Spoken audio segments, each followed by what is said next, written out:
नमस्कार। आज बात करने वाला हूं मैं कैरिबियन बिरहा पर। पीछे आप सुन रहे हैं नगाड़ा बज रहा है और साथ में बिरहा गाया जाएगा। ये कैरिबियन बिरहा है, ये भारत के बिरहा से अलग है, लेकिन अलग होकर भी जैसे आप सुन रहे हैं, अलग होकर भी इसमें कई सारी चीज़ें ऐसी हैं जो हमारे भारत से बिल्कुल मिलती जुलती हैं। और इसमें कहा जाता है बिरहा के बारे में, ना बिरहा करे खेती ओ भैया, ना बिरहा फरे डार, बिरहा बसे है मन में हो भैया, जब उमगे तब गाओ। तो बिरहा अपने हृदय से गाने वाली चीज़ है।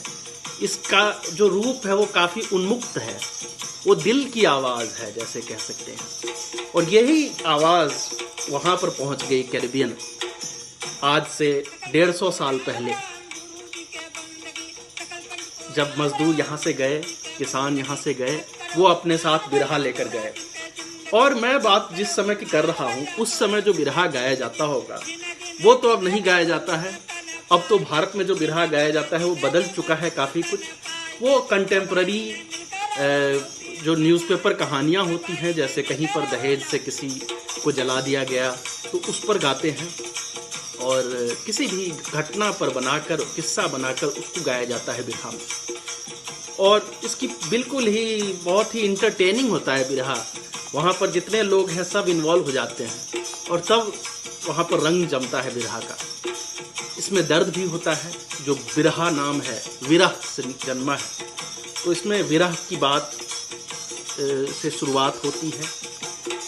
लेकिन इसके साथ इसका जो गाने का ढंग है, कहते हैं हर लोग गायक बिरहा गायक नहीं हो सकता है, और जो बिरहा गायक है वो हो सकता है कि बाकी लोग गीत न गा पाए। तो ये एक तरह से जैसे हम डॉक्टरों में आँख के डॉक्टर होते हैं जिनका कि अलग ही हो जाता है हिसाब किताब, वो बाकी मेडिसिन या हड्डी वाले इन सब से पूरी अलग होते हैं, वैसे ही बिरहा गायक जो है वो गायकों में भी एक अलग स्पेशलिटी है। और वो लोग गायकों में भी वही लोग गा सकते हैं जिनको कि इसकी खास समझ है। तो कैरिबियन बिरहा गायकी में भी यही देखा गया है कि वहाँ के जो गायक थे उन्होंने बिरहा को संभाल कर रखा, काफ़ी दिनों तक संभाल कर रखा, और अब भी गाया जाता है। सुन लीजिए बिरहा।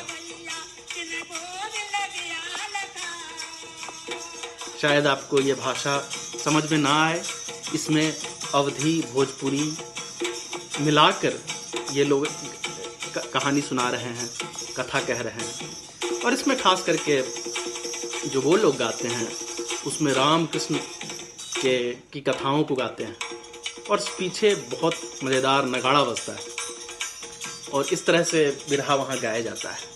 इसमें मैंने जो अपना एक ऑब्जर्वेशन बनाया है वो है कि बिरहा के तीन स्टेजेस हुए होंगे। जो शुरू में बिरहा था, सबसे पहले जो कहते हैं कि कृष्ण से आया, कि वो उस समय के अहीर जो थे वो बिरहा गाते थे, और वो विरह से जन्मा था। जब गोपियों से विरह के लिए कृष्ण गाते थे या कृष्ण के सहयोगी जब गाते थे, तो उस समय का जो विरह का स्ट्रक्चर था वो बहुत ही धार्मिक विरह रहा होगा, और उसमें विरह का स्वर रहा होगा। जैसे कि कोई अपनी प्रेमिका को याद करते हुए गा रहा है, या फिर कोई प्रेमिका भी गा रही है अपने प्रेमी को याद करते हुए, तो ये विरह का स्वर सबसे पहले इसका मुख्य रहा होगा, और तभी बना होगा बिरहा। उसके बाद उसमें कुछ चेंजेस आए, उसमें कुछ बदलाव आए, और वो बदलाव इस तरह से आए कि पहले जो सिर्फ गायकी थी उसमें साथ में इंस्ट्रूमेंट करताल साथ में आया, और ये करताल आने के बाद से बिरहा का रूप बदलता चला गया। उस समय बिहारी लाल यादव, वहाँ से बिरहा शुरू हुआ भारत में, जिनको कहा जाता है कि बिरहा के वो पितामह हैं बिहारी लाल यादव। उनका एक इंसेम्बल हुआ करता था, एक मंडली हुआ करती थी, और वो गाने के साथ में लोग करताल बजाते थे। उस समय ज़्यादा यंत्र तो थे नहीं भारत में। मुझे लगता है कि कैरिबियन में जो बिरहा गया वो उस समय का बिरहा गया, क्योंकि कैरिबियन का बिरहा बहुत ही लाइवली है, उसमें विरह का स्वर उतना ज़्यादा नहीं है जितना कि कह सकते हैं जो बिहारी लाल यादव के समय की परंपरा रही होगी वो है। इस पर हम आगे भी बात करेंगे। सबसे इंटरेस्टिंग फैसेट है लोकगीत का, इस पर हम आगे चर्चा करेंगे कैरेबियन बिरहा पर।